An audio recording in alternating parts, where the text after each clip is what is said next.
পুরো পাঁচিলটা ভরিয়ে দে।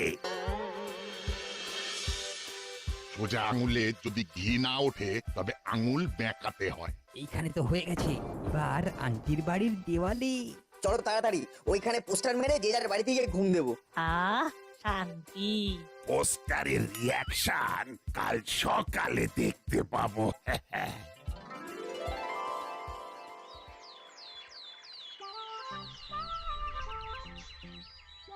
এত সকালে মেসমশাই ফোন করছেন কেন?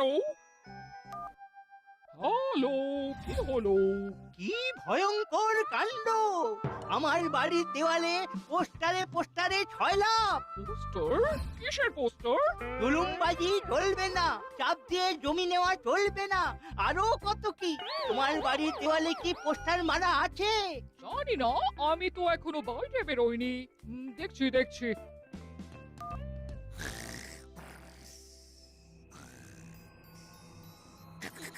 এই হলো বাচালে, ঘুম থেকে উঠে বাইরে যা।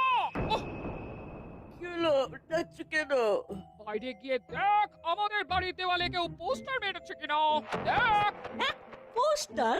হ্যাঁ হ্যাঁ, দেখে আয়।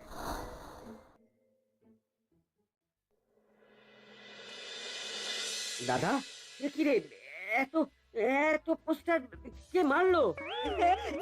এ বাবা, এই কি হবে রে?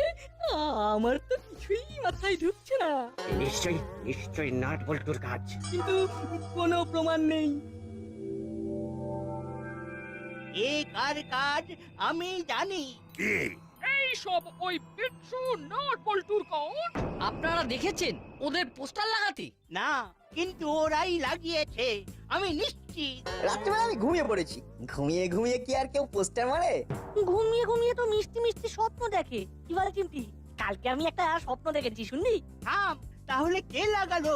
মুড়িলাল, কাকাতুয়া, চেলা, তোরা? কেন জোর করে কারো ঘাড়ে দোষ চাপিয়ে দিচ্ছেন? হ্যাঁ, প্রমাণ করুন, আমি শাস্তি দেবো। শুনুন, আপনি তো আইন জানেন, সেটা নিশ্চয়ই বুঝতে পারছেন। ও আচ্ছা, কপাল করেছি বটে, যাই করতে যাই খালি বাঁধা।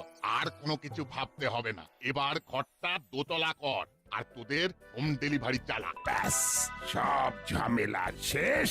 এবার নতুন করে শুরু কর, কপাল ফিরে যাবে।